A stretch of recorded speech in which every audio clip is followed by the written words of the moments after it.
Hi, I'm Megan. I'm Colin. We are the hosts of Pet Sitter Confessional, an open and honest discussion about life as a pet sitter. We appreciate you joining us today. Thank you also to Pet Sitters Associates for sponsoring today's episode and our executive producers for episode 572. They are Adriana, Barbie, Beck, Erica, Jan, Janie, Jenny, Julie, Catherine, Keith, Liz, Lori, Lucy, Sarah, Savannah, Scott, Teresa, and Yvonne.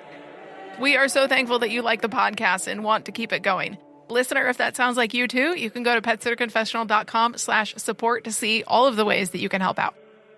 So I was giving a presentation a little while ago to a group of business people and trying to talk about what we do, how we do it, why we do it, where we fit into the community, and how we are trying to serve people. And I was rattling off all of the things that about our business that we believe make us unique and special. Then at the end, I opened it up for questions. And a gentleman at the back of the room raised his hand, and come to find out later, he was actually a marketer in there, and he's kind of well known for these kind of things during these presentations. But he asked me, he said, "Hey, Colin, you just rattled off a bunch of stuff about your business, about your certifications, about your qualifications. But if as a consumer, what does that get me?"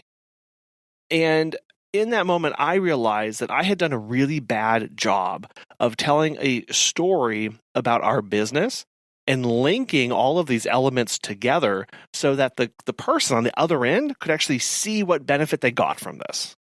A lot of times when we share our story with people, we say what we do. Oh, I'm a dog walker and pet sitter, or I'm a pet professional, or I'm a pet care provider. But it really is important to go deeper than that for the client trust and your business growth. There's really this shift towards personal branding and authenticity when you go to tell your story of you and your pet care business, why you started, where you're at now, what lessons you've learned.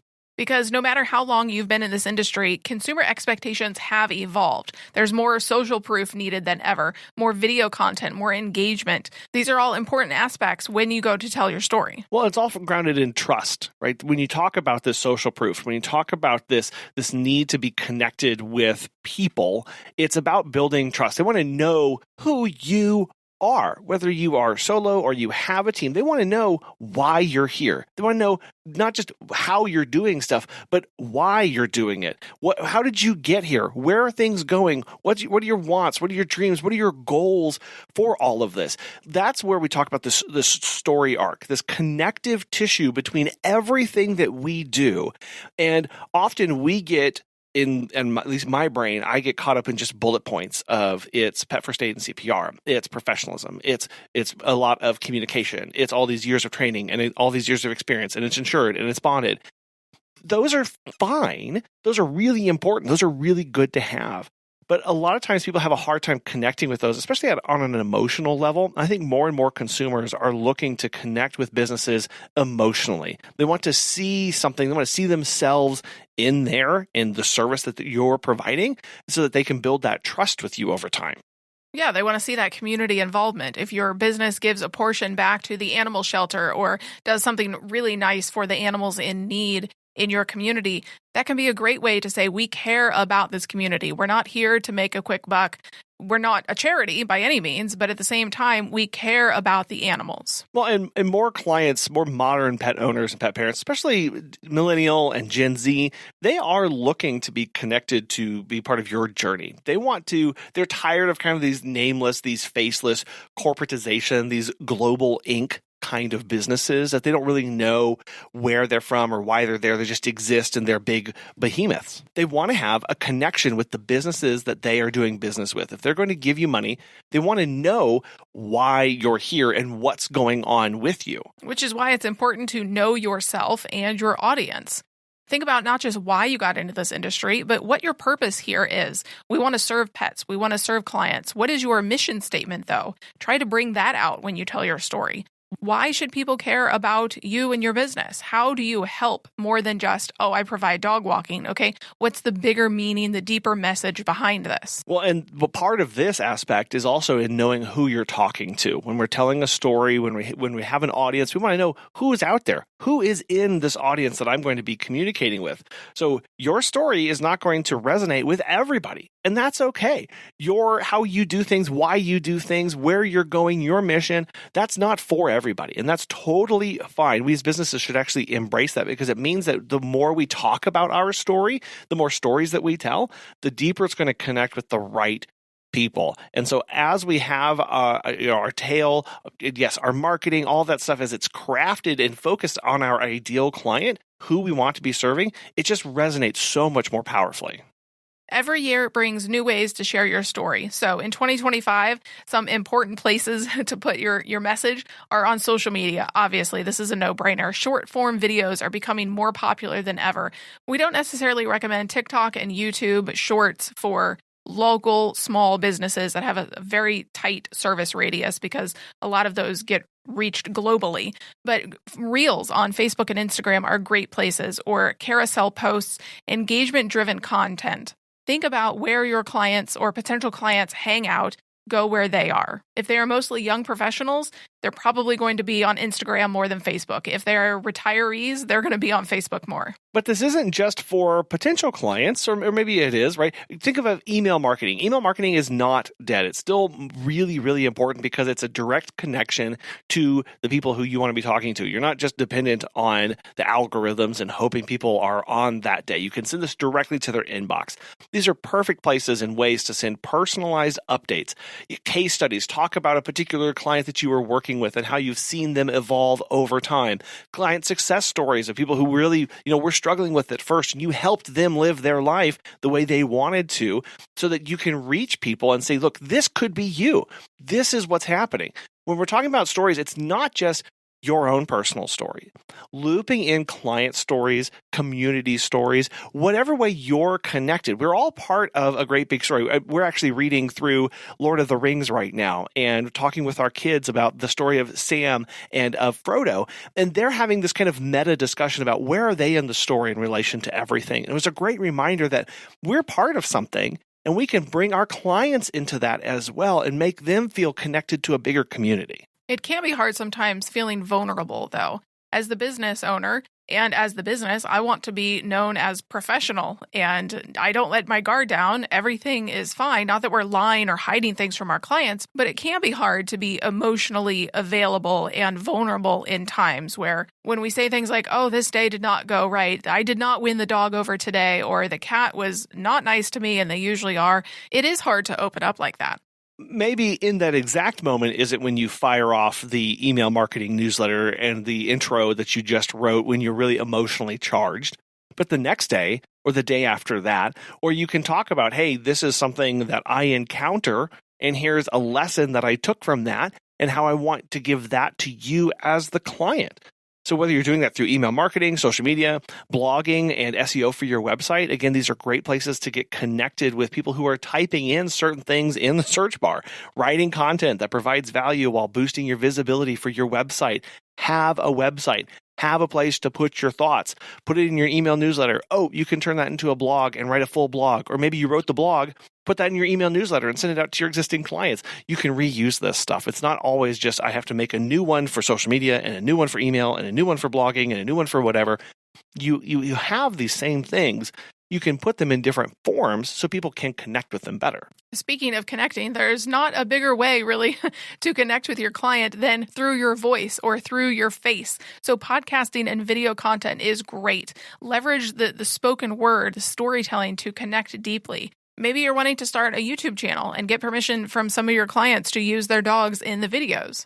Or just, it's the Pet Care Minute in your hometown, where you talk about all the latest and greatest things going on pet and the latest stores opening or the latest events happening, and people can just get connected with that. What greater local SEO than a YouTube channel dedicated to your hometown? Local podcasts are going to be bigger than ever as people start looking to more local connections. So are you going to be there talking about the pet care community for where you live? Maybe even you have a private podcast for your own clients. There are ways to get this set up. And sure, you don't have to have a bespoke one. Just reread the email newsletter that you're going to send out. Have your clients hear that in your voice, how more powerful that would be and impactful to them. You can also tell your story through local community events and networking groups. We were offered the chance to go to our local home and garden show and to talk about our business and some training tips for pet parents, and we used that opportunity to showcase our expertise. There are also so many other media outlets that would be willing to feature you if you just ask. You already have the no, so just go off, shoot an email, send them a DM, and ask if they're willing to spotlight you. If you have a local newspaper, they're always looking for content to be written, and you can just start sending them letters as the local pet sitter. Maybe there already is a local podcast for businesses and community. Try and get on that. Maybe there's a webcast, a Facebook group. Ruby Ballesteros talked about how she got on her local news broadcasting, talking about all things pets and pet care at their news segment called The Water Bowl. The opportunities are really endless when you think about how you can get connected to the right people. Something that should be part of your story is Pet Sitters Associates. As a pet sitter, you know how much trust goes into caring for someone's furry family member, but who's got your back? For over 25 years, Pet Sitters Associates has been helping pet care pros like you with affordable, flexible insurance coverage. Whether you're walking dogs, pet sitting, or just starting out, they make it easy to protect your business.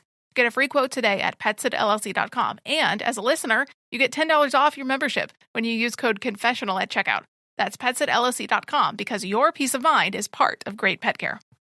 We've talked a lot about why you should tell your story and where to tell it, but what actually is your story? For maximum impact, you really need 4 parts: the problem, insight, solution, and mission. So the problem is, what need or issue led you to start your business? A lot of times, us pet sitters needed a pet sitter of our own, and we couldn't find a good one, so we created the best and the cream of the crop. Or it could be that you were laid off from your previous job, or that you were looking for something to do as you tried to find your new passion. Or you had your own pet and you looked to hire somebody and you didn't find anybody that you would have hired. So you decided, well, then you just have to go out and do it. The second point of your story is to have the insight. So what sparked your journey or pivot out of your previous world into your existing world? This will usually get people hooked because it's more emotional of, I was fired from my job, or I was seeking a level of care that was not there and I have created it. Yeah, you can usually be one particular point. It can be one aha moment. It can be a culmination over years of, well, I've always been a pet person, and then I found this calling because I was on Craigslist or I was looking on social media and somebody asked if they needed a dog walker, and I said, oh, well, I can do that. Find 1 or 2 moments where you can really link the problem that you saw to what got you moving forward into your business. That kind of thing, again, really does help people see why you're doing this. Well, and that leads right into the solution, which is the third part of your story. What makes your approach different? Why are you different, or better? Why are you the best pet care provider in the entire city? No one provides the care like you and your business do. So what is your special sauce? Again, linking this back to previous lines of work, previous experience, your deep, connection with pets that you've had your entire life. Maybe you're coming out of the corporate world and you were allowed to see better SOPs and policies and procedures that other people didn't, and how you connect people with their solutions. This is where you, as you said, Megan, you really get to apply your secret and special sauce. You get to wrap your story all up with your mission. What drives your business today? This is how you are wanting to impact people and the difference you are wanting to make in people's lives in your community. So for us, in 2012, Megan and I were in graduate school, and we were not making a whole lot of money, basically $0, and we needed to make more money. And so we looked to see what was flexible around our schedule for our research and our travel in graduate school. And Megan came up with the idea of doing dog walking and pet sitting. And it's something we just really never stopped doing.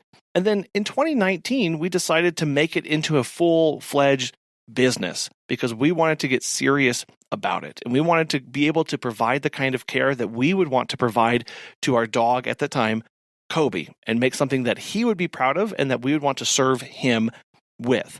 And so we decided to develop a team and grow our business into 2 different service areas to serve the community because we saw a lack of pet care and a lack of quality pet care that we knew we could fill.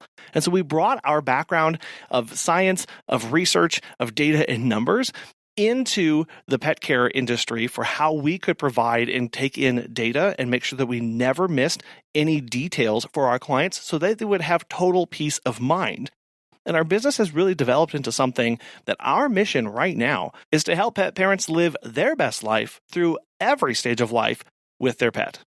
This is a story that we have tried to tell in many different settings, from Chamber of Commerce meetings to Rotary clubs, all sorts of networking groups and community groups. But if you go to a Chamber of Commerce meeting, really focus on the local economic impact and job creation. If you have employees, this is a great thing to play up. If you go to a Rotary Club or the Kiwanis or the Moose or the Elk, emphasize the community service and how pet care contributes to well-being. If you sponsor a roadside and you help clean it up or provide meals to animal shelters, talk about that. We've also spoken a lot of times at 1 Million Cups. Talk about your business challenges, the lessons that you've learned, your entrepreneurial insights. At 1 Million Cups, they really want to help you and elevate your business to make it better. And again, there's all sorts of networking groups, BNI, ING, ABC. Lots of acronyms, but there's formats for longer talks and then obviously shorter talks when you're at maybe a biz blitz kind of thing where it's kind of like speed dating, but for businesses. So this is when you need your elevator pitch. It's 60 to 90 seconds. It really condenses your story. And again, it's all about the problem, the insight, the solution, and the mission that you have. When possible, try to use visual aids. You can't really do this at a biz blitz, but more long form content at a networking group that you have 15, 20 minutes. Use visual aids like a presentation and testimonials when you can, because people want to know that other people trust your business. It's kind of that social proof thing again. Well, those visual aids could be a business card. They could be a pamphlet or handout that you have on you. Don't negate the importance of having something to hand people, and make sure that your story is part of that it includes your mission or your vision or where you started or your goal and what you're wanting to happen, so that people have something to connect with. And it's not just another little tiny piece of paper that they're going to lose. They can really see you in it. And if they have that same problem, they're going to see themselves, making that really powerful.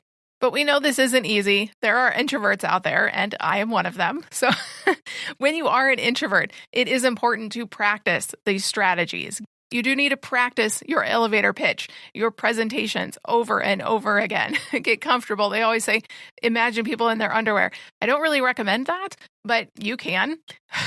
But the point is to be extremely familiar with what you are going to say. You can do it in your sleep. You can do it when you're standing on one foot with your tongue out, and you just know it like the back of your hand. Get comfortable with it. Because the more comfortable you are, the more confident you are going to be, the more people are going to trust that what you say is true. And you can start by practicing with people who already know, like, trust, and hopefully love you just a little bit as well. Tell your story to an existing client or a family member or a close friend. And you also can decide how you want your story to be told.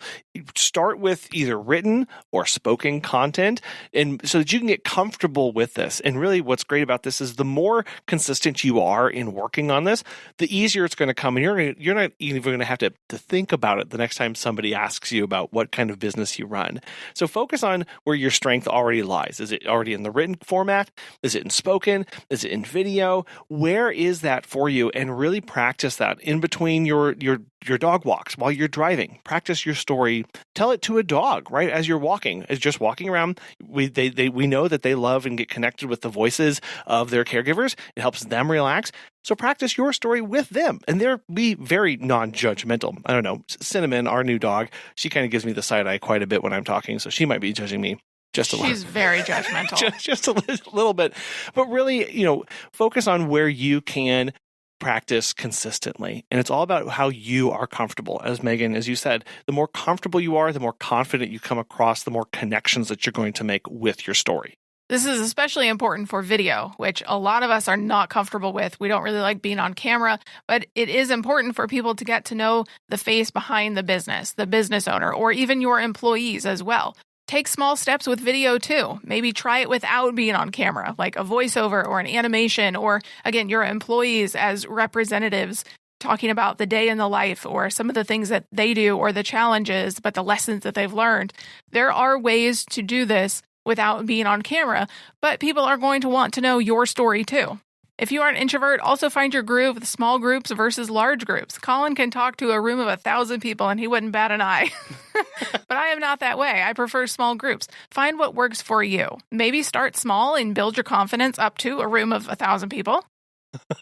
I will also say that in rooms of 1,000 people, it's sometimes easy just to forget everybody's there because it's kind of not real. On a small, intimate setting with only 4, 5, 10 other people, you really get to see, this person, I get to see all of their eyes directly in their face. That can be overwhelming. So just know that, again, you don't have to seek out every opportunity. Find what's going to work best for you and where your strengths lie. A lot of us deal with imposter syndrome. We don't feel like we're good enough. Why are we up here talking about this? We're not the utmost expert in the entire world. But when you are having trouble with this, think about all of the knowledge that you do have. Frame it in the right mind. Give yourself some perspective here of you do have experiences that nobody else does. You have dealt with things. You have learned lessons, overcome obstacles that nobody else has dealt with. This is a weird industry. Most people don't understand it. So use that to your advantage so you are powerful. Recognize the value of your unique experiences. Focus on serving your audience rather than self-promotion. Maybe it's really scary to have a sales pitch up there. So lean into the education of the pet parent instead of that hard pitch. I know that's something that Megan really encourages me every time I go and give a talk is what are people going to walk away from this? And there is this aspect of, yes, I want to educate people on our business, what we do, why we're different, and why I think they should use us.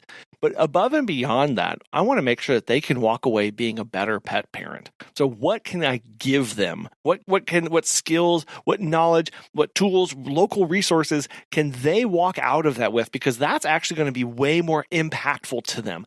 And if I can help them with that knowledge before I've even walked their dog or we've scooped the litter in their cat's litter box, that's a much more beneficial way for them to start trusting us and start seeing us as something that it can benefit them in many other aspects. You can also use client feedback to build confidence in your message. If you've recently sent out a client survey and they said, you are great at this and always being on time and being super flexible when I need to change my schedule and always accommodating, you can use some of that language in your messaging. Not only as Jan said this about me, but you can say it back to potential clients, to a room full of people, potentially some of the pain points that they are dealing with. Yeah, it's that wonderful, but don't take my word for it moment where you can say, I've told you everything about my business and how wonderful I think I am, but here's 14 people who also just happen to agree with me. Another form of storytelling that we can use as a business owner is through client referrals. So encourage your clients to go out and tell other people about their experiences with your business and how you help them. Yes, it is a way of marketing, but it's also just using their story. It's their power of going, I had this problem of not being able to come home for work on my lunch break, and I was worried about my pet. Pet sitter extraordinaire 123 business came in and was able to help me have more peace of mind. That kind of story really connects with people, and it comes from not your mouth, but somebody who actually lived and experienced that. And obviously, this is done through Google reviews and Facebook reviews and Yelp reviews. And while it's powerful to reshare that on your own platforms, it may be even more impactful for a client to do that on their own feed. Storytelling is all about letting other people know who you are, why you're doing what you're doing, and how you can help. It starts by you outlining those simple steps, those 4 things that we talked about too as well, knowing the problem that you found, the insight that you brought, the solution that you're offering, and your mission to keep moving forward. As you practice this in the car, on a walk, to a friend. In the mirror, to yourself. Yeah, that's one of the best places to do that. In the morning while you're getting ready. Just recite your mission over and over and over again. What's your origin story? That's what people want to get connected with. Then look in areas around your community where you can share that. Is it just one-on-one on the street with somebody who's walking a dog and you want to tell them about you? Is it a networking event, a chamber event? Is there a local podcast? Is there a newspaper that you can get connected with? Start telling your story in different formats. In written, in verbal, in audio, in video, in person, in small, in large groups, to see where you're going to thrive. As you build confidence through each of these steps, you'll see that you're able to connect more and more with each person that you're talking to. Well, and ultimately, hopefully, it'll become easier too.